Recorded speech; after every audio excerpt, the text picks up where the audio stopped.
said I got to say something, baby, hand me the mic. I said I got to say something, better hand me the mic. Somebody hand me a mic. Cause I got to say something, so just hand me a mic. When I need to say something, better hand me the mic. I said I got to say something, better hand me the mic. Bought it off this, like, I'm not going to say dodgy breeder, but it wasn't like what I expected. It was just like this mush's house. Like, you know, like, and it had all these like, I don't know, like savage dogs in the back garden, you know, all dirty, all minging. Yeah. Listen, I got some 2-bit certificate with some title on and all that. You know, I was told it was legit. But Wilson's now 6 months old, and you're looking at him thinking, you do look a bit mongrelish. You know, like, he doesn't look like the Instagram ones. Do you know what I'm saying? Anyway, he's look, he's a lovely natured dog, lovely, but he might be something a little bit missing. You know what I mean? Yeah. He's you know, he's unique, let's say, and little signs have been showing. He seems to walk into things. We've checked his eyesight. He's got eyesight. Clumsy, let's call him. Yeah. Anyway, I haven't told you what happened. So picture the scene. Gone out for a walk. This is nothing different to normal. We do the normal walk, same walk every day, right? So picture, there's a great big field, right? Massive, about 300 metres long, 400 metres long. We've walked around this corner, and there's these other dogs and people that Wilson knows. Hello, how are you doing? Wilson goes over, talks. Oh, how sweet, how lovely. I'm not in the mood for a chat, so I keep walking. Like we all do in this day and age. I'm doing on my phone, having an argument with somebody on the phone. Anyway, smack bang in the middle of this field, there's a park with a metal railing round it. You know, like they do, the enclosed park. Yeah, so yeah. Kiddywinks can't get out, basically. I've walked round this park, and I've got to the other end of the field. And it's dawned on me, oh, shit, Wilson. Like, and I've turned round. Wilson's like 300 metres away, still talking to them. Obviously, he's found new friends now. So, you know, I kindly asked him to come, Wilson, get the fuck here. You know, give him one of them. Oh, shit. Anyway, you have to, like, visualise it, right? Our line of sight, I can see him, but in between us is this park with the metal railings. What would a normal creature do to get to me? Would run. Yeah, go come round the park and run to me. Over. Wilson got up to full speed, right? And it was like it was in slow motion. Like a 6-month-old dog can shift. You know, like he's moving quite fast. Tongue out everywhere, ears flop, flop, flop. And he just went, just literally head first into this railing. All you heard is, wadong! And then you heard, right? At this point, I'm looking and I thought, dog's dead. Dog's dead. And I'm thinking, how am I going to say this to my mum? Don't believe this. Mum said keep him a leader. Oh my God, I'm in loads of trouble. Shit. So I run. The other people have ran the other way. I am fully expecting to find a sever-headed dog, or at least a broken-necked dog. Yeah. I thought, you know, where would you even begin to deal with that? Anyway, Wilson's done a bit of he's having like a fit, it looks like. He's wiping his face. Oh my God, everyone's run over. I've realised, I quickly looked, his head is in the right place. He's got to his feet, and he's brushing his face. So at this stage, I'm thinking, okay, worst case scenario, eyes and teeth. So I've got embarrassed of the whole situation, you know, and I've tried to, like, style it out, you know, oh yeah, he's always doing stuff like this, silly, clumsy Wilson. Anyway, I walk him off into the woods. Wilson's still giving it this, and I'm thinking, right, so this is the point where I look and, like, an eye's out, or something's missing.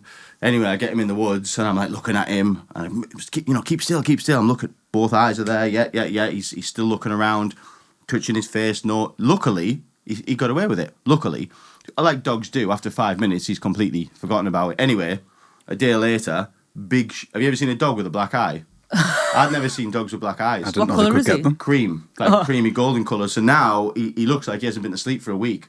He's got these 2 like black patches here. So, like, he must have just literally gone between the railings and just went, Bless honestly. him. So, yeah, that's life now.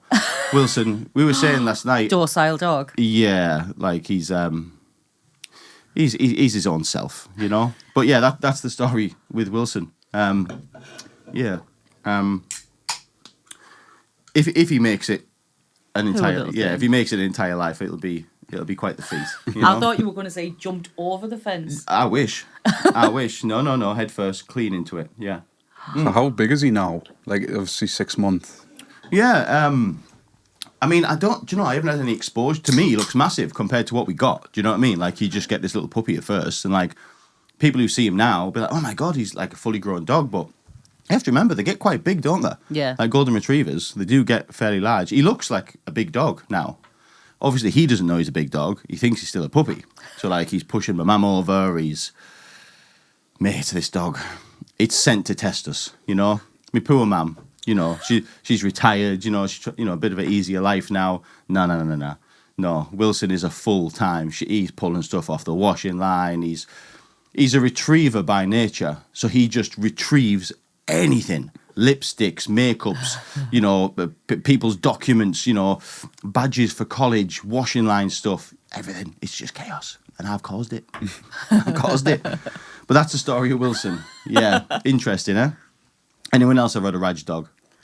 I had a dog, Labrador, and we'd pulled up one year in a caravan, and Paul had gone into pay or whatever, book us in, and the dog just jumped out of the window. You know, the window was down because it was hot.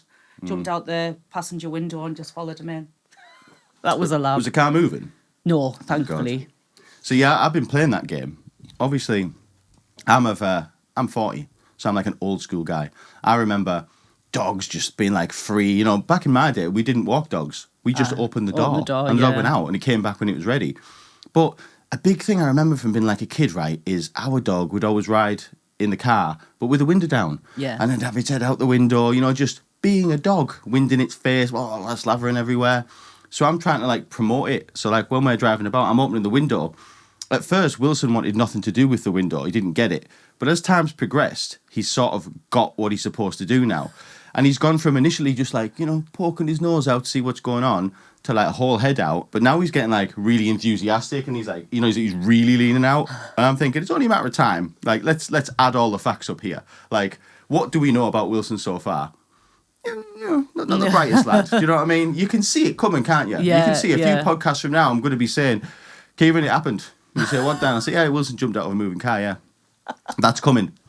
Anyway, first time I've said it this way. Are we rolling, Kieran? We are rolling, sir. We are rolling. Ladies and gentlemen, thank you. Welcome back to People Like Us. Today's guest, this has been wrote by AI, by the way. Today's guest is an inspiring, brave woman who has faced life's toughest battles with resilience, from nurse to entrepreneur to bucket list adventurer. Yeah, it's fair. Her story shows what resilience really looks like. After a stage 4 cancer diagnosis, she turned pain into purpose, building a business, making memories, and chasing her dreams. We are honoured to be joined today by Cheryl Richardson. Ladies and gentlemen, thank you for talking with people like us. Thank you. Obviously, thank you first for coming, and thank you, Kieran, again for sort of setting this up. Do you know what, right? I got some notes kindly off Kieran, very organised lad. And do you know what I thought? I thought first, I don't want to just, of course, this is an inspiring story, but we do like to do a little bit more than this. Obviously, this doesn't define who you are, Cheryl. So, what's your crack, Cheryl? Where you from? What's a crack? Where you from? Are you... So, Fishburn. Fishburn, we all know Fishburn. Little tiny village, you blink and you pass through it. Colliery Village. Yes, right? Colliery Village, yeah. And I basically left school, got mediocre qualifications, worked at a shop, then left there, did my nursery nursing, and then ended up working in a nursery for 10 years, becoming one of the directors of the nursery. But it was kind of a little play-about business. We just qualified, and it was kind of like, we've got this community setting, do you just want to run it? So it was kind of like, shit, we running a nursery here, making accounts and all that kind of stuff. Then I got to the point where I'm going to murder kids. I can't do that forever until I retire. What can I do now? So then thought, right, I'm going to go and do my access course. Did my access course and went to uni and thought, right, I'm going to be a children's nurse. Right. So then went on to qualifying and becoming a children's nurse and getting a job straight away in Dalton Hospital. Worked there. Did you have to do nurse training and stuff? Is that what it was? Yeah. So I ended up going to Teesside Uni. Like that 3-year thing, swatting in the living room, all that does. Like, Yeah, My yeah. mum did the same thing. Oh, I'm did familiar she? with it, yeah. Yeah. So I went and done my access course and then went to uni for 3 years. I wasn't the brightest. I had to really... And I'd packed like a full-time job in to go and do this, so I had to take it like mega serious. And I had my kids early, so I think our Lee at the time... So one was like 15 or something, the other one was 10. My husband was like, what you doing? You've packed like a full-time job in, you know what I mean? We never had very much money. So it was huge to kind of do a career change from like something where I was getting a guaranteed wage. Then ended up qualifying, passed everything. I don't know how. You know, you did though. Yeah. Passed everything. And then, as I say, went into nursing. Got a job straight away at Darlington. There wasn't many paediatric nursing jobs going then. So I think out of our whole cohort, there was only two of us who got jobs from that cohort. So we were really lucky. And then got kept on. Did you, in your course, I mean, my memory of it, pretty much same story as what you've just said. My mum, career change, same thing. I remember sitting in the living room, swatting papers all around her and stuff. But there used to be like a thing, I think, if my memory serves me right, she could maybe correct me, but wasn't there like a test every year? And if you didn't pass this certain test, you couldn't carry on? So there was like an end exam. So people, like even when I went in my 3rd year, people were in the 3rd year and then getting kicked off. Right, because this is right. They hadn't passed that last thing. My mum had people that she trained with for years and didn't, pass that thing. Yeah. Like somebody, she tells me a story about somebody that didn't get through it. Yeah. I always think that's a bit harsh, innit? You put all that graft in. But they were actually in the 3rd year as well. Yeah, you can try it twice, right? Yes, yeah. You'll get like a referral and then go back. Yeah. But is that you only get 2 goes at it? Yes, right? Yes. Imagine that. You'd feel awful, wouldn't you? Like, imagine doing 2 years and getting to the last one, and then it's like, oh. Like, what would you do? Like, let's just say, for example, you're one of those unlucky people, right? You've done this thing. You've tried this test twice to be a nurse, and you failed the second time. Can you do anything with that? Like what you've done so far? Or are you literally just, might as well have not bothered? Might as well have not bothered. Imagine. I wonder if it hinders like your future going forward. Like if you're going to do that sort of nursing, can you go on to then do any other sort of nursing? Or are they just like, no, you're not allowed to be a nurse whatsoever because you failed twice? I think you can reapply to different universities. Yeah. So I was dead clever. So I did... there was kind of the degree, or at the time when I did my nursing, there was like higher national diploma or something. So you didn't have a degree, you were kind of a module short of a degree. Right. So when I was nursing, I went on to do my mentorship and then did this extra course to get as a degree level nursing, because you needed a degree level nursing if you wanted to go up to like a band 6 or anything like that, which at the time that's what I wanted to do. But then it was basic. I think I got a referral basically because I copied what I did in me when I was nursing, and that was the first year. So I was 1 mark short, so I had to do it again. And my date to handing it in was kind of 2 days before I was going to Magaluf for my 40th birthday. So 1 foot in and 1 foot out. Yeah. Literally packing your case and like revising at the same time. Yeah, I can imagine. So then I handed it in, but little did I know I'd emailed it to myself. So I got a mark of 0. Oh, shit. So I was like, how do I get a mark of 0 when... I've done summit. Yeah. So they were like, you didn't hand it in? I was like, yes, I did. And anyway, when it came to it, I'd emailed it to myself. So it had to go to the university solicitors to decide whether they were going to pass it or not. But then that meant if I'd have failed that, I wouldn't have been able to train at all at Teesside University again. And obviously, as part of me nursing, you had to do modules to keep your skills up to date. I was like, oh, shit, I'm not going to be able to do anything. But anyway, they passed it. But, did you have to, I suppose you had to like prove that you'd sent it and stuff, right? Yeah. It's a bit of luck, wasn't it? Imagine. Good shit. Whoops. I know, yeah. Whoops. Yeah. Yeah. So, yeah, You'd I be got terrified. a degree by default, really. You'd be terrified. I mean, what was the process like? Were you like constantly emailing? I'd be on the back, mate. Yeah, I'd be all emailing the them time. every 5 minutes. Yeah. And as well, the pressure was on, obviously, because of part of part of my job, you had to keep up to date with like all your safeguarding, and a lot of it was linked with Teesside Uni. So then I was kind of like, shit, me job, like, Yeah. Jesus, man. yeah, idiot I am. Did you know this before you went on this do? No, Oh, right, so you didn't know you sent it in the wrong place. I was thinking, like, imagine if it was in your head. You'd found out you'd emailed it the wrong place, and then you went on your trip. no, I was completely oblivious. I was more interested in partying. Of course, yeah. Job done. Yeah. See you later. Yeah, Let's yeah. go, hair down, tequilas, Yeah, up we go. yeah. So did you find out when you were in Magaluf or when you got No, back? when I got back. Oh, that Took would have a been few been weeks. awful away, just like stressing, Yeah, yeah. like trying to find out. Imagine. I know. Probably spoil your it would be a holiday. holiday ruining Yeah. that Yeah, one. literally. So then I'm guessing you became a nurse. Yes. Right. And you were what type of nurse specifically? Paediatric nurse. A paediatric nurse. Yes. That's kids nurse, isn't it? Yes, Yeah. yes. So Okay. anywhere between like 0 and 18. Did you enjoy it? Loved it. Really? It was, yeah, I absolutely loved it. So when I was saying I worked in a nursery and I wanted to lock them in cupboards, I was working with kids still because I love children, but I also was working with the parents and doing like the educated part of it and stuff like that. And then, so I qualified, and then after a few years, I went to Zoe's Baby Hospice in Middlesbrough. What is Zoe's Baby's Hospice? So that's a hospice for children with complex needs and life-limiting illnesses. Right. So that was so rewarding. It was it was a magical job. It was lovely. But then, because it's private, the sick parent things isn't that good.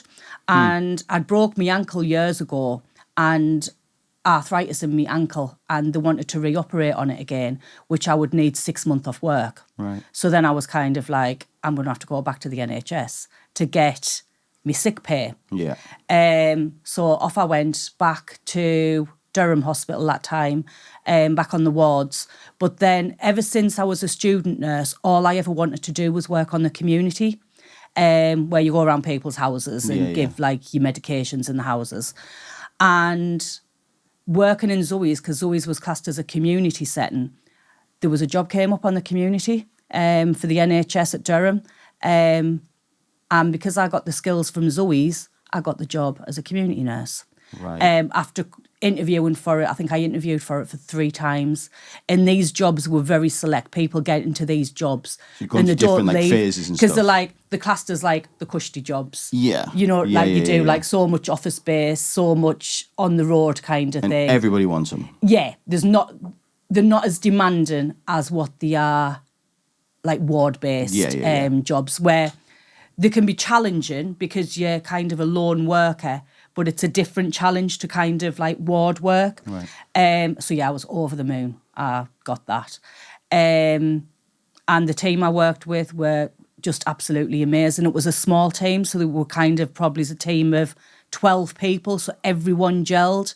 Where on a ward, not being funny, but you're full of majority women, and women are bitches, aren't there? So you get all the catty thing, where on the community you didn't get that. No. It was like a little family, so it was ideal. Are you still working shifts, or was it just day? No, so it's basically working days, but weekends were still incorporated, which was loads better, because from the last year before that, I was on permanent night shifts, which Oh, were dear me. awful. Cheryl, dear me. I know. Permanent night shift. Permanent night shifts. Bloody hell. Yeah, which was like horrendous, certainly in the summer when you were driving to work and everyone was in the pub, beer garden. Well, they say it's really not good for your mental health and all that stuff as well. Like Yeah. I think I've done one night shift in my life, but horrendous. I remember brief spells again growing up, seeing my mum would do the week of nights, the week of earlies, the week of lates, typical NHS shifts. Yeah. The dreaded late into the early, Yeah. all that jazz.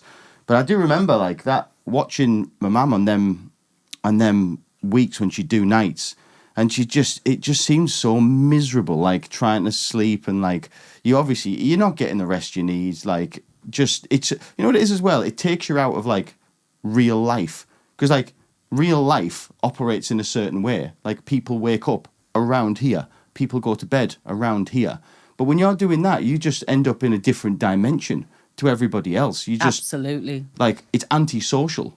You know what I mean? You just like removed. Yeah. You have to become like nocturnal, don't you? And then Basically. it's like 12-hour shifts in a job like that, and it'll just be draining. Yeah. Oh, it was, yeah. I'm sure I just walked around with like bags down my eyes like constantly. I know people that love nights, like, and I often I don't get it. I don't get how you could enjoy that. No. You know? Awful. The only thing I liked was the pay packet at the end of the month. Yeah, that's right. You get a bit more, right? Yeah. And so you should, to be perfectly honest. Like, you know. But I'd rather not have the money than do nights. I'd rather be normal and have a life. Yeah, exactly.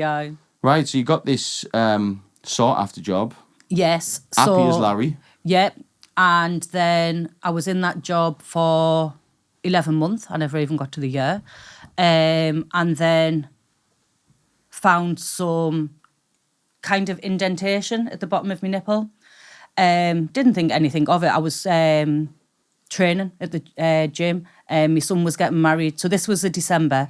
My son was getting married in the June in Cyprus, which had been put off a few years because of COVID and things like that. So I just thought, oh, my sports bra's getting a bit tight.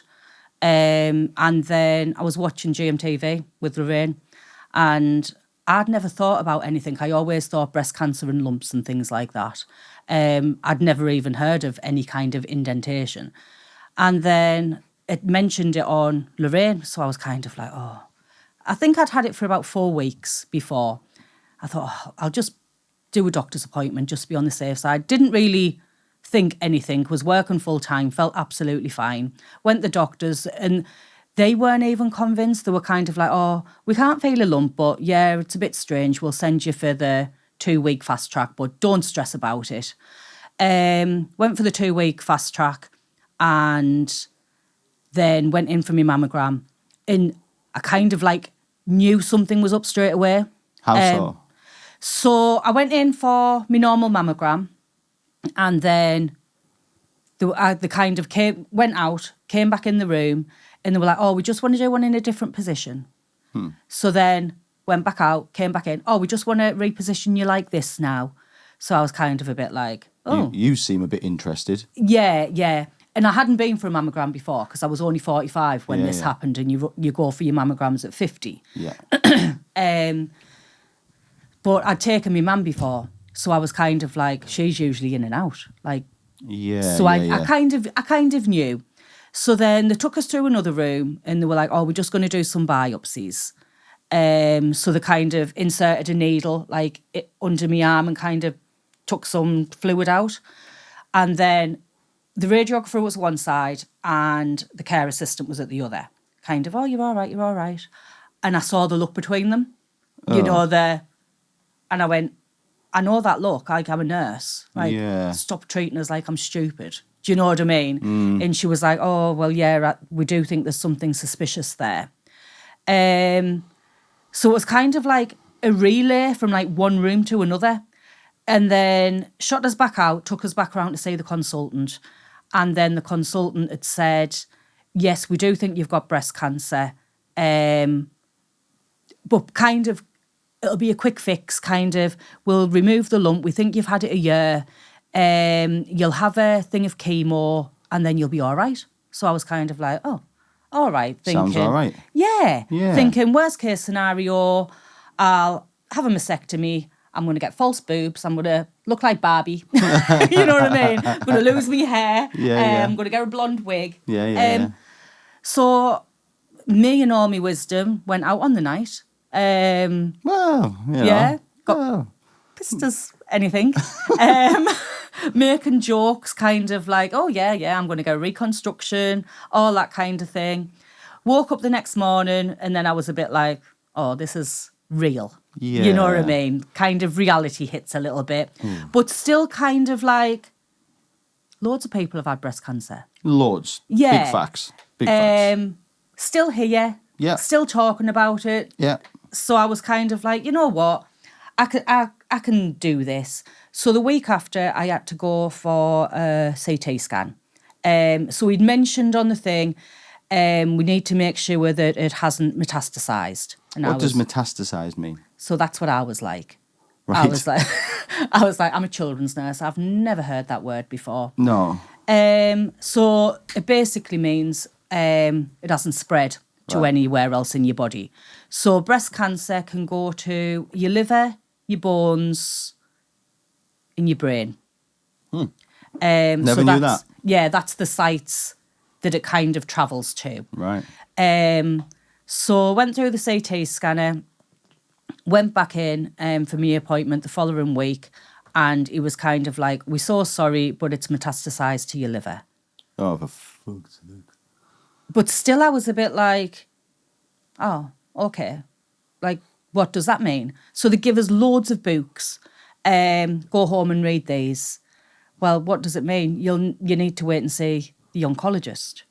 So I was kind of like, right, okay. Went home, left my books there for a while. Again, got drunk because it was kind of the only way that me and my husband could cope was like, yeah, what do? You find out it's in your liver, you go and get drunk. Yeah, it's a good plan. My son had bought us, they were in Aldi, and it was kind of like 24 bottles of wine.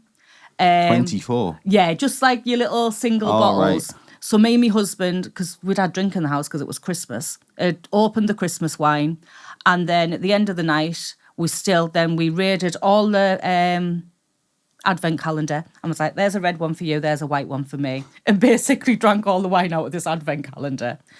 And then read the books, and the books were basically... if you've been diagnosed with metastatic breast cancer, go to page 53. 53, you need another book, which I didn't have. So I phoned the hospital and they said, we don't like to give people that book because it's too daunting. So you go on Dr. Google. Dr. Google was like, you've got 6 months to live. Yeah. So I was kind of like, oh my goodness. So then went to see the oncologist, and the oncologist was kind of like, everything's kind of all right. So I said, so how long have I got? And But you were at this stage, how long have I got? That's what you were like thinking. Yeah. Right. Like, tell us how long I've got left to live. Right. And she said, probably worst case scenario, 4 to 5 years. So I think my nurse head came on. So I was kind of like, right, okay, that's fine. Like, go out. It's fine. And then she was kind of, you palliative care now? So then I was like, palliative care? So then the 4 to 5 year didn't play on my mind. I was kind of like, I can still do things in 4 to 5 year, but the palliative care played on my mind because I'd looked after children who were palliative. Just for our audience, what's palliative care? So to me, palliative care is end of life. That's what I thought it meant. Yeah. So that's what played on my mind. I was kind of like, I'm palliative, yeah. But I'm palliative in the sense that they can't cure us. But palliative, so I've got so many treatment options. Right. Once them treatment options run out, then I'll be end of life. Right, okay. So it was just all these words, when you're just kind of like, Yeah. what the heck? So goes out and then waited for all these biopsies and things to come. And then we started on something called immunotherapy. Therapy for your immune system. Yes. Right. So it kind of makes my own body respond, and then this immunotherapy kind of holds back the cancer cells from growing. Got you. So yeah, and then I went on to just being scanned every 3 months. So kind of, you live scan to scan. Yeah. So my scans now go every 4 months. And you just wait for your results. And touch wood, I'm 4 years in December, and all my scans have been stable. Right. I've had one little thing with a cyst, but I've had more investigations, and that's come back as still being stable. So being told you've only got 4 to 5 years makes you think, I'm going to have a bucket list. Yeah. Hell yeah. So I started off what I would like to do, and it ranged from like daft things to kind of like, I've never been to Scotland. Right. I'm going to go back and see Big Ben. And then I have 2 gorgeous little granddaughters. So I've got 2 sons, and then I've got 2 gorgeous granddaughters, Rosie and Harper. Harper had only been born in the October when I was diagnosed. Let me go back a little bit. So I lost my job. So... Just before we get on to this bit, what was that entire thing like? Because obviously this all happened within a span of 2 weeks. Yes. So I remember you telling us that when you first found out you had cancer, obviously you went out and stuff like that. Yeah. And then 2 weeks later you found out that it was stage 4, it was metastatic. Yeah. What was your life like at that point? Because, I mean, obviously you think you've been told it's fine, it's only probably been there for a year, we'll get it all sorted, and then 2 weeks later you find out that there is nothing to be done. Oh, God. My whole life fell apart. You kind of like... So I had to then ring me son, who lives in Cheshire. He's got the 2 grandchildren. I had to ring him and then tell me youngest son as well. I'm talking youngest son. I think our Bradley was 27 and Lee was something like 20 at the time. But telling them that kind of you've got stage 4. And I think as well, they didn't understand. So they did a lot of Googling and things like that. And it's kind of like, oh my God, we're not going to have my mum here forever, because you just think that your mum's going to be there forever. Yeah.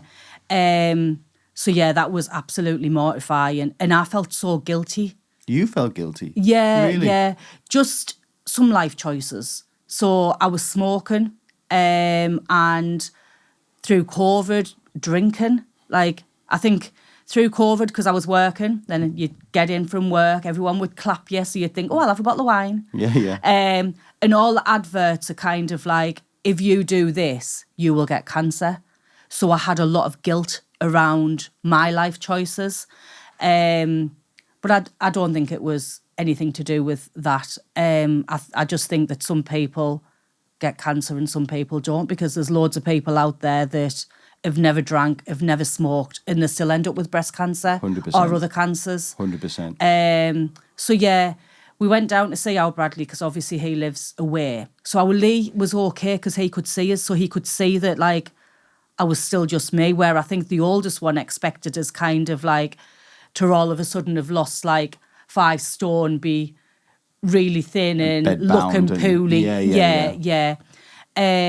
So then once I saw him, it was a lot better, where he could just say like I was normal. I wasn't. Still you, huh? Yeah. And then Christmas was horrendous, because we thought like, oh, it's going to be our last Christmas together, crying, putting the Christmas tree up and things like that. Wow. It was just awful. And I think for the first year, every thought I had was related to cancer. Like, I don't think I functioned properly. To be fair, I probably could have done with some counselling over the first year, but I didn't get counselling. So all I seemed to talk about was cancer this, cancer that. Where now I don't. Now I've kind of sectioned it to the back of my head. So some days I don't even remember I've got cancer, really? Which is amazing. Yeah. I just live my life now. So that's good now. Just as a little side question for me, Cheryl, because my mum actually had breast cancer as well. Mm-hmm. And she, like you just said, she never smoked. She likes a drink, but doesn't drink tons really. And it can happen to anyone. Yeah. But I was quite young when it all happened. I must have been about 11 years old. And all I remember, when she was clear, we got a Nintendo DS. And that was the happiness at the end of the tunnel for us. But obviously the gravity of the situation for my dad, obviously for my mum, it was really dark days, but I was so oblivious to it because I was so young. But what she did, and I don't know whether you've got any sort of light stories from your experience, because when she lost her hair, she did little things like, we used to do caravan trips with all the kids and stuff. And Mum would come with the bald head, and sounds ridiculous, but we all painted her head at one point. Like, I like little things like that, little weird, things to keep the light, even with all this darkness around. And she was quite fortunate, being in paediatric nursing herself. Yeah. She was always quite prominent with checking herself. She was always well above that. and she didn't have the indentation. She had a lump, which is much easier to diagnose than what you had. But she got it very early. Unfortunately, they were able to get rid of it. She still does her checks and is still clear. Yeah. All is well. Brilliant. Touch wood. But did you have any of them sort of light stories, with the grandkids? Or did you find any light throughout this to keep yourself going and the family going? You know what? I think because I've never looked like I've got cancer. So initially they said I was going to lose my hair. And so... I was going to say, if that's a hell of a wig, if it's a wig. Yeah, no, this is all my own hair. I was looking and thinking, that's amazing. So when I was first diagnosed, they said I was going to lose my hair. So I got the hairdresser. My hair was getting really long because, as I say, my son was getting married. And I got her to come and cut it, like, really short, like a very short bob. So my nephew came round and he was just like, Auntie Cheryl, what have you done? And then as it happened, I didn't lose my hair. No. And I've got both my boobs. I haven't had any operations or anything like that. So I haven't had to, so like for the grandchildren and my kids and things, they just think I'm normal. Yeah. Well, you are just normal. Yeah. Yeah. Yes, that's the truth of the matter. Yeah. Yeah. One of them. So I haven't had to kind of do anything like that. I think as time goes on, like as my treatment options change, then I'll start losing my hair and things. And I've already bought a wig. So What kind of wig is it? it's just a short bob. Right. So I have had short hair before. After me wedding vows, which I'm getting done shortly, I'm getting it cut back off again because all I do is tie it up. And I'm sick of tying it up, so I want it short again, so I actually do something with it. I haven't had to really. Amazing. Because you should get you should really go all out and get like a fun wig as well. Get Yeah. like your normal everyday wig, you know what I mean? But have like a crazy wig as Yeah, well. I think you know what you I mean? should get one like Brian May. That one, I think that would go, like, that'd be spot on. Yeah. Yeah. Have some options, why Yeah. not? Well, my husband's ex-punk, so I might get something like related to that, like when we Yeah. go and do his groupie Like a thing. luminous green or something. Yeah, go and do Yeah. a groupie. Yeah. Yeah. No, like you say, to be honest, meeting you, talking to you, looking at you can't tell No, that you got cancer at all. Yeah, that's what Kieran's just said. Well, loads of people in the village, when I speak to them, they're kind of like, oh, well, you got rid of it, didn't you? You fought it. I love it when they say you fought it, like as if you can put boxing gloves on. Yeah. Yeah, well, But yeah, I I'll suppose fight you are fighting it, I guess, Yeah, in a way. I mean, yeah, like you say, what they said, 4 to 5 years, and you're 4 years in. Yeah, And like, 4 years in December. One of yeah. the things you were saying in the car as well about you're still on the first line of treatment. Yeah. Yeah. So the average for this treatment that I'm on is 2 year, and then Really? I'm 4 year in December. Yeah, so that is like amazing. I mean, you do hear them stories. Yeah. I've heard them a lot, like over my time, where people are given. I mean, when I heard, like, somebody who ended up like 6 months to live and stuff, and like 8 years later, they're on a podcast talking like, "Look all right to me." Yeah, like, yeah. I go to a ladies group at James Cook, and she's been living with stage 4 for 17 years. Wow. I know, like it just Wow. gives you so much hope. Yeah, so much hope. And the signs are good. Yeah, Let's be honest. Yeah, The signs are good. yeah. So I'll go back. So then I lost my job. So the NHS, I could count, I was qualified for about 10 years and I never phoned in sick. Absolutely. I was like star pupil. Yeah. I could count on one hand how many times I'd phoned in sick. So then they were really supportive at the beginning. I had a meeting with my manager and HR. Oh, we really don't want to lose a good nurse from the trust. We'll do our utmost to get you redeployment. So I came out really positive. Occupational health founders will make reasonable adjustments so you can come back to work. Went in for another meeting and they were just kind of like, we can't believe that occupational health have said that you're fit to come back to work. And then they said, we would struggle to redeploy an adult nurse, never mind a paediatric nurse. I said, so what you're telling me, they put ill health retirement on the table. I said, so what you're telling us then is that I have to choose ill health retirement because you can't redeploy us. They said Redeploy means, sorry, have I missed something? Why did they need to redeploy you? You were still doing your job. So because I've got low immunity, I Right. couldn't work with the children anymore because there were Right. sick children. Got you. Okay. So through COVID, a lot of people got redeployed and they'd kind of audit notes or work in different areas. But they basically said they'd struggle to redeploy. It sounds to me that they were funneling you one way. They were kind of like guiding you, like that's Yeah. kind of what your option is. Yeah. So I How was did that make you mortified. feel? Mortified. Angry? Very. Like you've been let down? Yeah. I said, how come in COVID you could redeploy people? They said that was special circumstances. I was like, oh, Right. So my Thanks. circumstance isn't special. yeah, Right. yeah.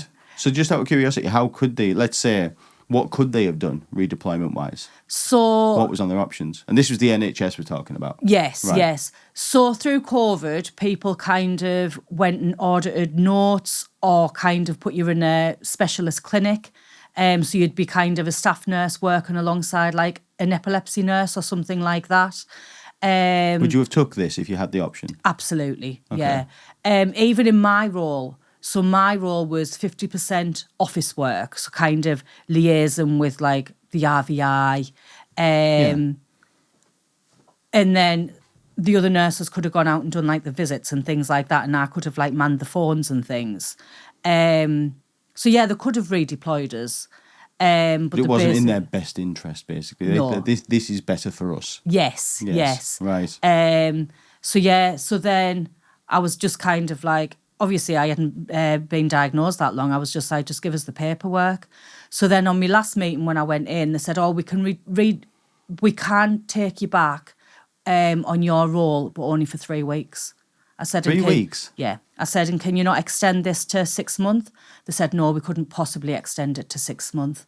So I was just like, well, just give us the paperwork.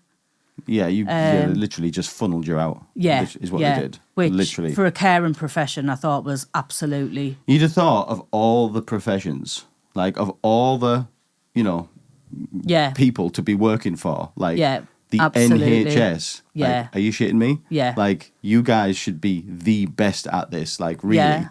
That's mental. Yeah. If you look at it now, it's like really bad when you think about it, because all we've heard for a while now is that they're crying out for new doctors and stuff like that, and there's not enough staff, and Yeah. everyone who's working at the minute is overworked. But then you've got stories like this, and where you're just fobbing people off. Well, Yeah. more And fool just- them as well. Like, we're speaking to Cheryl now, 4 years in. Yeah. Like, Yeah, do you know what I mean? absolutely. Like, obviously, yes, you have cancer, but if right now you could be doing, you Yeah. could be working for them and being an asset for them. Yeah, You know what I mean? So more fool them, like, in a way. The worst thing is now, because I'm still in touch with the girls who I worked with, Yeah. the role now, what they have, is they have so many people out doing visits and they have one person in the office. Right. So exactly what you were looking for. Yeah, Right. exactly. Oh, more fool them. This Yeah. it pissed me off. This Yeah. is about that. My mum's an ex-NHS person. Do you know, same, like, backward. Like, they'll say one thing, but do another. Yeah, Like, yeah. Anyway, yeah, Yeah. God bless the NHS. Let's bang our pan. Yeah. Yeah, Look, yeah. I love the NHS. You know, we're Oh, absolutely. They're amazing, brilliant for me, amazing. but not to be employed. But not to be employed. No. Yeah. Right. So. So okay. then, You've right. been, they've given you your option. Yeah, yeah. So then I took me ill health retirement, got me pension paid out, which I'd only been qualified for 10 years, and part of that I'd gone to Zoe, so I wasn't a millionaire. No. So we bought a caravan. Nice. So we're kind of like, you know what, we're going to keep that money just for nice times. Bought a caravan, so then we were kind of like, any weekends we can just get away. Which has give us loads of opportunities to go away. Like, we get away probably 6 times a year in it. Where's the caravan racked up? Or is it on the drive one? Is it a take you with you one? It's a take you with you one. Right. But it's in storage, and then we just kind of unhook it and take it with us. And then we've done loads of things. We've hired a camper van. We've done like the NC 500 and things around Scotland. We've been to, crikey, we've been all over since I was diagnosed. I have to have something to look forward to. Totally. Every 6 or 7 weeks. Right. So as soon as you've done one thing, what's next? Yeah. Yeah. Which includes holidays abroad, city breaks. Like, we've done like Poland, Krakow, Poland, Krakow, they're the same place. Italy, all places like that. Like I love city breaks now, but then still like a sunshine holiday just to chill a little bit. We take the grandkids away in the caravan and stuff, so it's brilliant. But then, because now I want to do something every 6 to 8 weeks, this pension pot doesn't go that far, does it? Nope. So then I was kind of like, how can I make some more money? So then I got in my head that I wanted to take us all to Disneyland. Right. So which Disneyland? Just Disneyland Paris, because the Right. oncologist wouldn't let us go anywhere any further. She was hitting Missy on us going on a cruise. Right. So then I thought, how can I make some more money? So then started Googling how to make wax melts. So then started making wax melts. Got my friend to set us up a Facebook page and what have you, with a logo. And because I know lots of people off working on wards and things, I sold loads straight away. And then last Christmas, it just went absolutely crazy. So then this May, managed to take me, my husband, my youngest son, my oldest son, his wife and 2 kids, all to Disneyland, all paid for off making wax melts. Yeah, buddy. You know, Yeah, you're just buddy. like, what the hell? Yeah, buddy. Love that. So it just went bang. Yeah, absolutely. So just off a blooming Facebook page, you know, when you just like... Get in there. So I keep making my bucket list. So I wanted to do like a hot air balloon ride and things. And Oh, in God, Disney, no, I managed to do one. Oh, it was only you're a not little a one fan? on strings, but I managed. Oh, no, not heights. So I guess you're okay with heights then. No. Did it anyway. Yeah. Right. Yeah. Shitting yourself. Yeah. My legs shake and everything. Yeah. Are you having a good time? Yeah, I love it. Like, don't look down. Don't look down. The whole time. Yeah, fuck. Yeah. Yeah. Oh, God. It's making my palms sweat thinking about it. Oh, no. I know, my friend was saying, how about jumping out of an aeroplane? How about And I'm no? like, no. Bungee jump? No. No. Yeah, so I keep adding things. So now I've added a Caribbean cruise. So we did a cruise last year, which was our first cruise. Yeah. And now I've added a Caribbean cruise. Fam, my dad, right, talk about these cruises. My dad has recently got into cruises last few years. Like, this, right, and obviously he won't mind me saying, okay, let me word it a nice way in case he's listening. He's not silly with money, let's just say. He's not silly. He's a smart money person. Other people would call him tight as a duck's ass. I won't call him that. I will call him careful. He's managed to wangle this cruise, mate. That it's not even much really in comparison. It's like a 5-week Caribbean cruise. Wow! Like 5 weeks. Imagine that. And like, don't quote me on this, but like, you think 5 weeks Caribbean? Oh, like that's just like astronomical money. Yeah. Fam, I think it's about £1,500. Wow. Yeah, like I'll speak to him tonight, and I'll get Kieran to pass it on to you, like how he's got it and what it is. But like, yeah, it's still not nothing. But like, when you're talking about 5 weeks in the Caribbean for £1,500, you start thinking, well, hang on a minute, how could we work this out? Because that's a hell of a deal. Yeah, it really is. Yeah. And I think you get food and drink with it on the boat, right? Blooming heck. Yeah, I think so. Yeah, because I've been looking at 2 weeks and I think it's coming at about 2.5 per person. Yeah, no. There's something. Honestly, it's not ridiculous. It might not be 1,500, but I remember him telling me at the time and me thinking, that's not much for that. No. And like, honestly, like, again, Tony probably wouldn't mind me saying, listen, whatever that price is, Tony will drink that in beer in 2 weeks. So like, you know what I mean? I don't think they're really, when they put these packages together, I don't think they thought the Tonys of the world would be going on these sorts of cruises, because Tony's coming out on top. That's all I'm saying. Yeah. So that's the mission now. Yeah. That's your mission for you, Caribbean cruise now. Yeah. So I get my results of my scan end of this month. So this will be my last scan, and I want to go in January. So I'll be scanned again in December, but my results won't be back. Right. So it kind of has to go on this scan. Right. But you need the oncologist to say yes. Right. To get insurance. Unless I can't get insurance because your insurance has to... Has it gone through the roof, money-wise? Yeah, absolutely. Really? Yeah. Like how much more? Like 10 times more? Yeah. Right. Yeah, you're talking Cheers. like £1,000 to get insurance. You never tempted to just like not get the insurance? Just think, For a holiday, you could do that. but not for a cruise because the cruise liner wants a copy of your insurance. Bastards. I know, yeah. Spoil sports. But supposedly, if You don't get good forgery. sounds Do you know what I like mean? ridiculous, doesn't it? But if you had to come back from abroad, it's supposed to cost you an absolute fortune. Yeah, I've heard. Yeah, so I've you know heard. when you're like, oh, it probably is better to have. Yeah. Although I'm very well, Yeah. and I'm hoping that I'm going to be very well for a long time to come. I think you will be. You know, it sounds ridiculous, but I think I will be. That's exactly. You should get a feeling, right? Yeah. Yeah. Like sometimes I honestly say like they're lying to us. Because I feel fine. Yeah, apart from I've got like one dodgy looking breast, you know what I mean? But sometimes I just think I feel absolutely like a fraud. Really? Yeah, Right. you know, like I don't belong I've- in this club. Yeah, like I've got a job now. What are you doing now? So I look after a boy who's just turned 24 and he's autistic, but he's got a few other learning needs, but he's type 1 diabetic. Right, okay. So he can recognise numbers, but he can't add them up, which would become life-threatening. Would it? Yeah, with diabetes, if you went too low, you go into a coma and obviously. things. I'm thinking, why would that matter? But yeah, because of diabetes, you can't. Yeah, I get it. Yeah. So I support him. Right. So I only do 8 hours.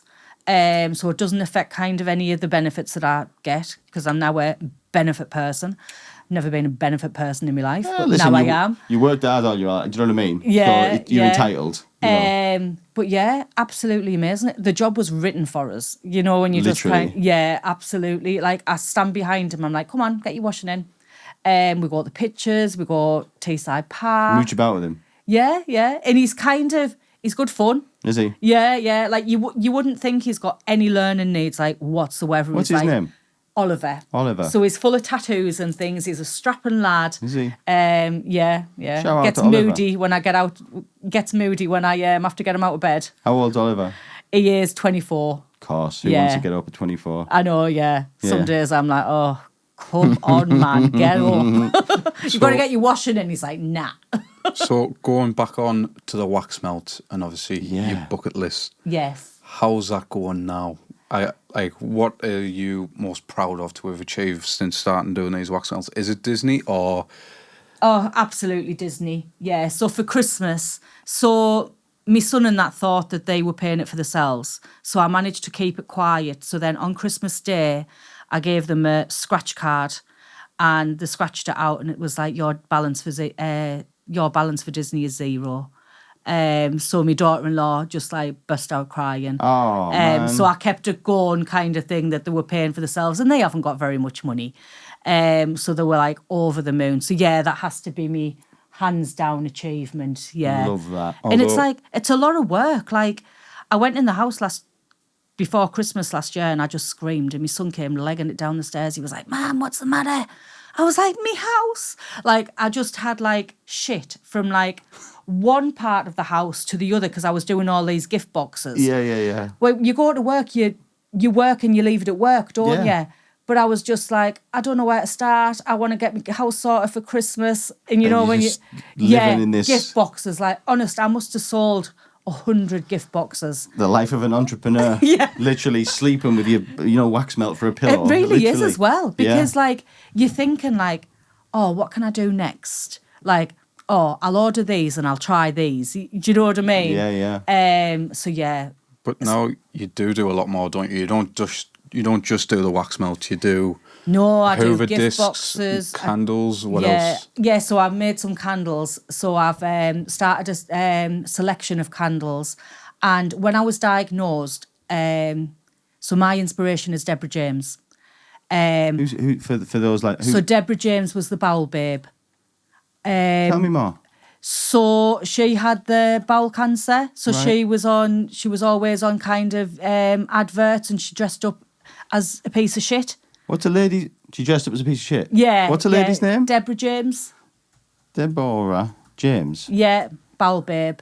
Bowel babe. I feel like I've seen her before. Yeah. So she had like loads of books written, fuck you cancer and things. This lady. Yes. That's her, is it? Yes. And she was just so positive throughout.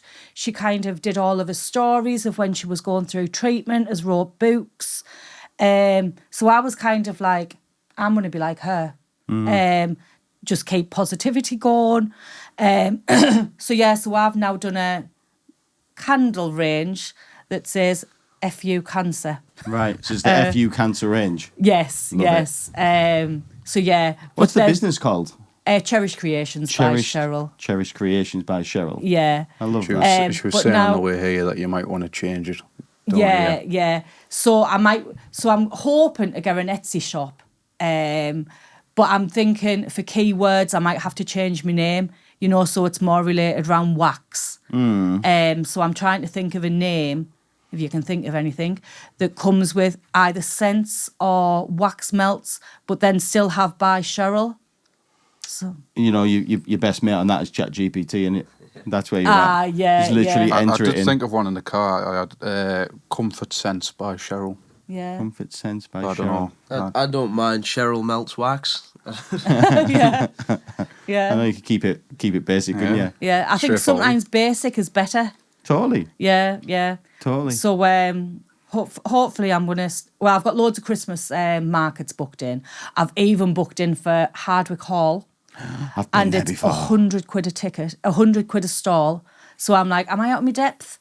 But that's my intention to do a lot there. Look, the Hardwick Hall crew, there's a bit of money flying about there. You know what I mean? Yeah. And because I live close, you see how many cars are going into that market. So it is heaving. You've been to it before? No. I've been there. Have you? I think, I'm thinking of Wynyard Hall. Right, so I think Hardwick is very similar to Wynyard. Right. As the market goes Have for you heard footfall. of Ramside Hall? Yes. So he owns Hardwick Hall as well, I think, doesn't he? Am I right in saying that? Yeah.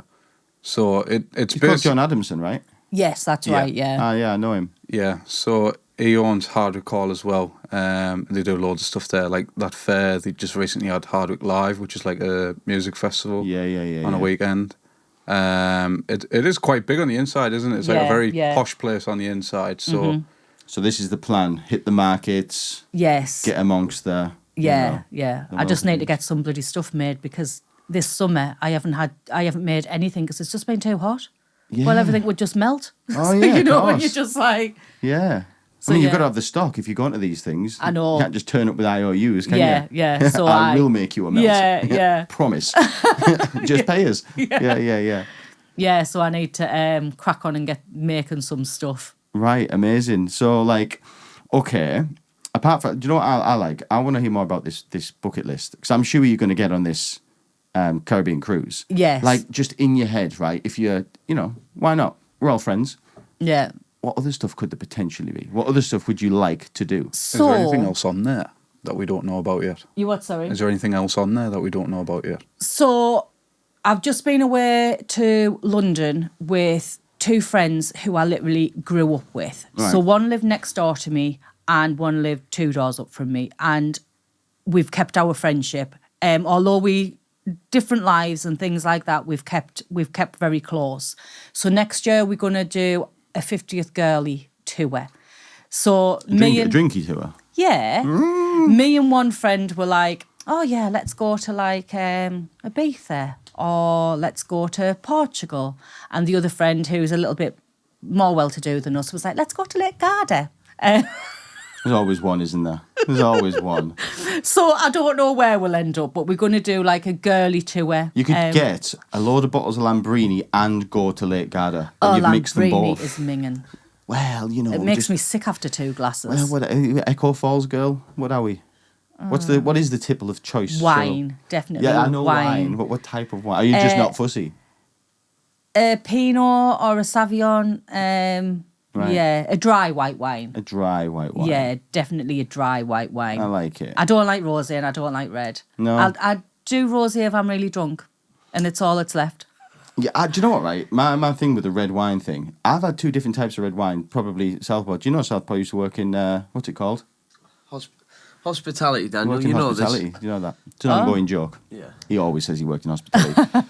You'll be able to tell me, Southport, or Kieran, there's red wines, right? What's the red wine that actually tastes like Ribena? What's that one? So that's the one where the grapes have been cured for a little bit longer, I believe. You're looking that's for some good shit. something looking for something a little bit smoother there, I'd imagine. I mean, might be a Merlot. A Merlot's quite. Is it? Yeah, that's Because quite there's some sweet. wine that basically same with the white wine. Yeah. Like obviously I'm not a connoisseur, but that Moscato stuff tastes like juice. Oh yeah, It's beautiful. So that's where I'm at in the wine world. The juice stuff. Yeah. The dry stuff, I can't get away with it. Yeah, the drier the better. Really? Yeah, You literally yeah. want desert mouth. Yeah. Yeah. Right. So it could be either. So you could either be gurning in Ibiza. Yeah. Or you could be sunning it with the billionaires Yeah. in Lake. Oh, and I'm going to have a 50th birthday party. Yeah. So I want it to be as cheesy as possible. We're talking community centre. Yeah. The local DJ. Yeah, You know, yeah. playing all, having the kids doing skids on the floor. Absolutely. That's how it is. Buffet. Yeah, You know, yeah. Some, what would they call, pickled onions and all that. Yeah, on well, the sticks. stick, yeah, with the pineapple. Old school. Yeah, I mean, yeah, pineapples. 80s tunes. Yeah. Pineapple's too exotic for me. You know, I would just have the cheese and the pickle on the stick. Yeah, That's what and it the used to hot be. dog it used to be, And the didn't hot it? dog, yeah, tinned hot dog as well. Oh, God, Proper yeah. rough. But that's nostalgia, innit? Yeah, and some absolutely. crap DJ from the local area that Yeah. can't mix can just play one song after the other. Yeah. That's the guy. Yeah. So I don't know about my bucket list. So I'm doing my wedding vows in September, renewing them. Kira mentioned this. Yeah. That's sweet. So my husband's sister is a reverend in way. Lincoln. Yeah, so she's coming up to do them at Fishburn Church where we were married. Oh, and then we're just going to go back to Fishburn Club, have a little buffet, and then everyone back to ours, which I'm dreading because... Yeah, I was going to get trashed. Yeah, and we were planning initially about 30 people and it's up to about 70. And then everyone's welcome back to mine. The thing is, right, you know, when you have people at your house, like, I don't mind that bit, but it's a bit like, it gets to a point in the evening where you're like, right, I've had enough now. Yeah. And like, can you just say, right, everybody, I'm off? Or, You know what, though? I can milk it with the cancer card and say, I'm going to bed, I'll just leave them all. I'm like, I'm going to bed, and I'll take our Rosie to bed, my granddaughter. I'll be like, come on, Rosie, come to bed with Nanny, you're tired. Yeah. So I'll just leave them all. You have a nice card. I don't think you will. Yeah. And then Kieran's mum, my cousin now, Tracy, she is brilliant. So she's like dead organised. So she'll be going round and be like, oh, I'll just tidy this up. I'll just put these in the bin. So I won't even have to do any of that. She isn't she so organised? Yeah. She'll go around and tidy everything up before she goes. Imagine that. You just have your do, Yeah. play your card, go to bed, wake up next morning, it's all sorted. Yeah. Imagine. So if Tracy's not going to do that, when she listens to this, she's going out now, isn't she? See, Tracy. I don't think that you will kick them out and just go off to bed, because my girlfriend's been sick in your kitchen and you've been the most lenient person about it. Like, if someone was sick in she my was, kitchen, I'd be wasn't she? fuming. Oh, man, I'd freak out. And then Yeah. you came in and just went, oh, no, it's fine. Yeah, I did. Yeah, don't worry. It's okay. This was like with a house full of people as well. Like, it wasn't just like, it was just like a couple of us around and she was sick. No, like, there was a lot of people and she was like, yeah, it's fine. Yeah, just let it go. I mean, there's one thing worse than being sick, it's somebody else is sick, you know? You know, I don't mind other people's sick. Do you know what I can't stand? Dog sick. That's gnarly. Dog sick, just I can't do. Like, I think human sick, I'm okay because I was nursing. Dog sick, it just turns my stomach. You ever seen a dog be sick, then eat its own sick? Oh, I've seen that. ugh. Yeah, you used to have a dog, it'd be sick, forget about it, go, oh, it's food, and eat it. Yeah, it's grim. Yeah, it's gnarly, like. It's Yeah. gnarly. I mean, if you want a really, really gnarly story, if we're doing the whole sick thing, Let's go. yeah, let's have it. So it was one Christmas time with all the boys. I was very drunk around my mate's house, and he has a lovely little dog. But on that particular night, I chundered. It was a bad do, and it was in the garden. But it was so cold that woke up the next morning that obviously sick had got like frost all over it, and it was sort of frozen. There's little Teddy out there the next morning chewing away on all my little Peter sick. There you go. Sorry, guys. Just wanted to add that one in. You know, it's probably not lovely. digested properly. It's probably close to pizza anyway, right? Yeah. But let's be honest, dogs can do worse than that. We've probably all seen it and heard it. Yeah. I did last night. Yeah, don't kiss Wilson. That's all I'm saying. Oh, well, our neighbour, I've got a little cockapoo now, and our neighbour breeds dogs, and our Molly's breath stinks. and she will not let you in her mouth. So she said if you give a raw chicken wing, it acts as a natural Really? tooth thing for them, yeah. Raw chicken? Raw chicken wing. Yeah, don't cook it because then the bones go too hard. But if you give them a raw one, the bones act as a natural tooth decay thing. Like tooth yeah, decay? yeah. No way. But then when Molly comes near us, I'm like, I don't think so.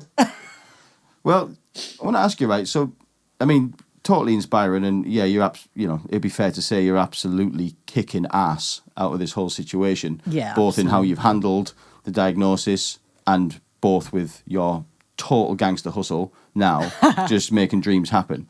I want to ask you, right? Be that somebody who is in this process now and is in a position where can obviously also reflect on everything. What would you change, if anything, about how these things are handled by? I know this is backtracking, but it's been in my mind ever since. Obviously, you've had this thing with the NHS and sort of the diagnosis and the sort of the job situation. Is there how would you change it? Do you feel there is enough support for people? Do you feel that it's handled correctly? Like, do you that's what the NHS on the whole. What's your your feelings on it? So I feel like, when I was diagnosed, the GP rang us and kind of texted us like loads of things for Macmillan and things like that. But at that time, Macmillan then said I had cancer, where I feel like as soon as you're diagnosed with something like that, you should be put in touch with a counsellor. Right. As for stage 4, there's lots of things kind of like there's a support thing called Met Up UK and stage 4 groups saying like stage 4 deserves more. So when you're diagnosed with a primary breast cancer, blah, blah, blah, you get a breast care nurse, you get kind of Macmillan. When you're stage 4, all I had was an oncologist who looks after loads and loads of patients. Yeah. So you don't have a direct line to the oncologist. So I had no direct line to anybody. So who were you speaking? Just Google? Yeah, just Google. Right. Yeah. So like, I go to the chemotherapy department for my tablets, but they are the nurses who look after everybody for every cancer. I had nobody just for a stage 4 diagnosis. I had no offer of counselling. So then I had to kind of like access support groups. So initially I went on a thing on Facebook. It was like a stage 4 Group. Yeah. Yeah. Yeah. And someone had like kind of put on, where's everyone from? So someone local had put Wheatley Hill and then I'd put Fishburn. So she ended up messaging us and saying, oh, I'm only from Wheatley Hill. And she said, have you heard of Solon's at Spennymoor? So I was kind of like, nah, never heard of them. She said, oh, it's like a cancer support group. There's a breast cancer support group on Thursday. Do you want to come through? So I was kind of like, oh, all right then. So she met me outside. She's passed away now, bless her, Jane. And then she ended up running a group at Wheatley Hill.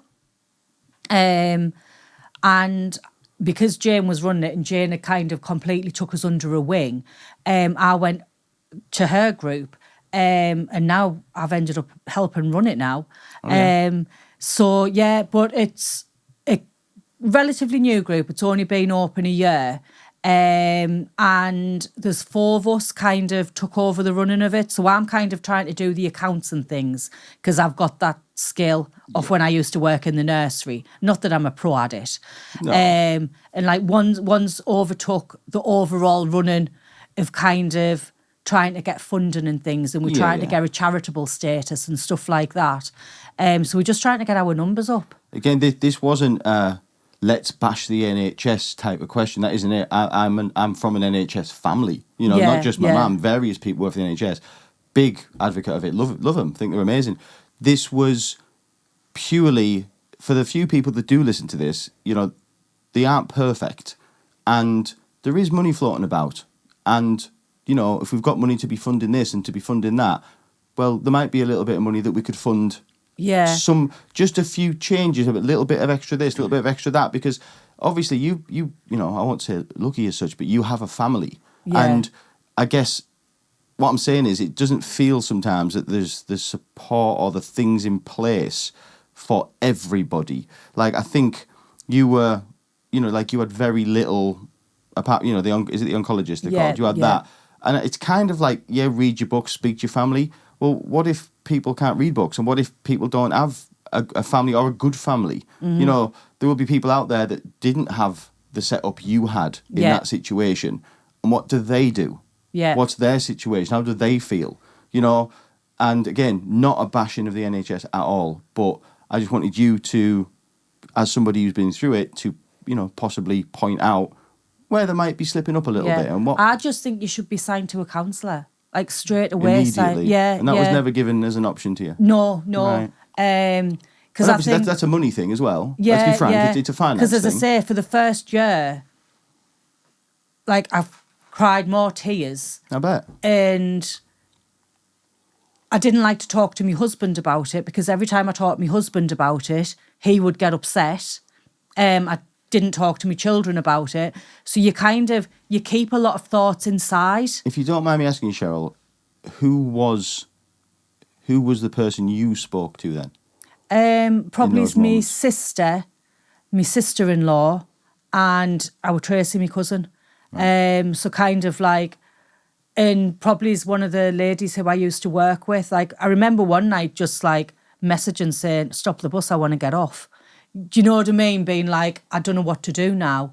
But there was a feeling of being, at times, you know, a risk at least of feeling alone. Yeah. I remember not long after I'd been diagnosed thinking, if I chuck myself in front of a bus, it'll be better than going through this complete torment of what I was going through. And that's what people don't see, because then people see it like, are you all right? Oh, yeah, I'm great. But they don't realise that that's actually what you're thinking. And you know what, that as well, like, I mean, not just in your situation, across everything. Look, we have you're going to sneeze there, Southpaw? Yeah. Was that the silent sneeze, was it? Go on, let it out, son. But yeah, that thing of like, obviously, people asking you, how are you? You know what I mean? Like, for the most part, we've all been raised a certain way, and we answer, yeah, I'm all right. Yeah. But we're not all right. You know, sometimes people aren't all right, but that's Yeah. your answer. So, you know, as much as some people mean well by asking, are you all right? You, most of the time, you're not going to give them, you're not going to say, no, I'm not all right, this. You just, I'm fine. Yeah, you know? And I don't know, I think it's really important that there's somebody, and it's great if you've got somebody like you. Thankfully, you did have people to speak to. I just think that the NHS should really be having, like, cancer touches 1 in 2 people, is that right? Yeah. Like, so what we're saying is, like, there's 4 people in this room and 2 of us are going to be touched by it. Yeah. Cheryl's one of them. So I don't know, it just seems to me that there should be a huge, like, historic influx of resources and money put into that, because everybody that's listening to this now, you know, you're going to know somebody, or potentially you're going to be touched by this. Yeah. And it is pretty clear to me that they're doing some, but not enough. Yeah, Yeah. absolutely. It's a hard thing to comprehend. Like in your situation, I know you've told me before that you had a lot of people around you, but you still felt alone, just because you know yourself that there is no end to it, and everyone would come up and ask how you're doing, how it's going, when it's not going to get better, and it's livable with, like, now you're dealing with it, but everyone still feels like you're getting treated for it, and there's going to be better signs, when it is just the way it is, and you just have to deal with it and live your life as best as you can. Yeah. And I think that's one of the hardest things, which is why I'm so inspired by you, because like the way you've dealt with it, and like you've told me now that you don't even, it's not something that you think about that much anymore, and you said you've cried all your tears now, that you just want to get on with it and just live your life a lot more. I mean, that I want to second that, Kieran. Obviously, I've only known you for the best part of an hour and 15 minutes, but just through speaking to you, like, I'm inspired, and it's obviously the first point you thought is you put things in perspective, like everybody does, but then, like, literally watching how, like, like how you're bossing the situation, given the situation. Yeah. Like you come across very, very, very brave and very, very, very like I don't know how to say it, I'm not great with words, but I'm feeling like I'm feeling pumped up by how awesome you're kicking. Yeah. Fuck out of it, basically. I remember one friend saying to us, like she'll say like, oh, just something to us like, I hate. Before I was diagnosed, I'd get drunk and have a hangover. Yeah. Now I hate having a hangover because I don't want to waste that day. Yeah, man. You know, when you're just kind of like, I'll drink to enjoy, but not drink so I'm polite. Yeah, so I'm not functioning the next day because I don't want to waste a day. Yeah. And I wake up every morning, I'm kind of like, it's a new day, what am I going to do today? And like, you know, before, like, I used to be like, oh, I can't wait for next week. Now I'm like, no, like, oh, wish your life away. Yeah, I don't do that anymore. I'm thankful for, like, every single day. And, like, my friend said to us, like, everyone could do with a little bit of cancer, just to be thankful. Do you know, like, be thankful for, like, everything. Be thankful for whatever's going on in life. Do you know what I mean? And you know what? Everybody in this room, everybody that's listening to this, we have all been guilty of that. Yeah, Of that, yeah. of... Me too. Yeah, everybody has. Yeah. And, you know, if Cheryl's anything to go by, a lot of stuff is just, listen to that because that is very, very true. Whether you've got cancer or not. Yeah. Whatever, no matter what you've got, whether you know, today is when it... Value everything, yeah. Value your family, love your family. You know what I mean? Yeah, every moment. Tell them you love them. Don't worry if you're not doing anything either. Like, if you just sat watching the telly, don't necessarily think, oh, no, enjoy it. Yeah. Enjoy this. Look how wonderful and look this after is. yourself. Look after yourself. Yeah, if you feel tired, listen to your body. Yeah. If you feel any lumps or anything, go and get checked. You know what I mean? If your family member tells you something, pressure them to go and get checked. Yeah. And just live your life. Live it well. Well Yeah. said. Hey, beautiful. Little side thing, if you do, we have a sponsor here, Greenlight Digital. Well, we've been an advert in this. We build websites. If you do need any sort of digital work doing at all, whether it be a bit of graphic design work, whether it be a website building, a bit of help with your social media, anything that you think that our little web design company could help you with, just let us know and we'll do it free of charge, obviously. Thank you. You for coming on, sort of thing. Thank you. Before we go, is there any, which there will be, you've mentioned quite a lot of people, but is there anybody you really want to like give a little thank you to, or a little mention to before we go? My husband. Yeah. Who's Thank your you. husband? Paul Richardson. Paul Richardson. Yeah, thank you for being there, for being me rock. I love him to bits and me kids. Man like Paul. So we're gonna. How long have we been rolling for? I keep saying Southpaw. How have we been rolling for, Kieran? Just over an hour and 15. And that is exactly where we like our podcasts. Yeah. Okay. Is there anything I've missed, anybody?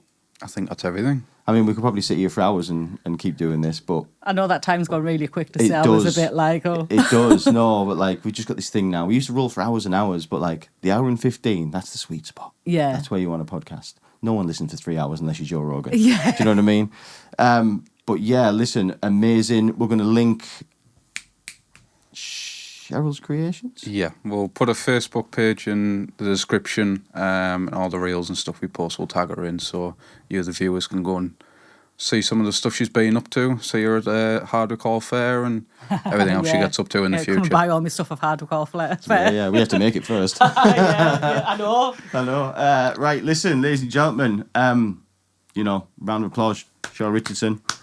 Thank you. Thank you, everybody, for watching people like us. It's into the show. We'll see you next time.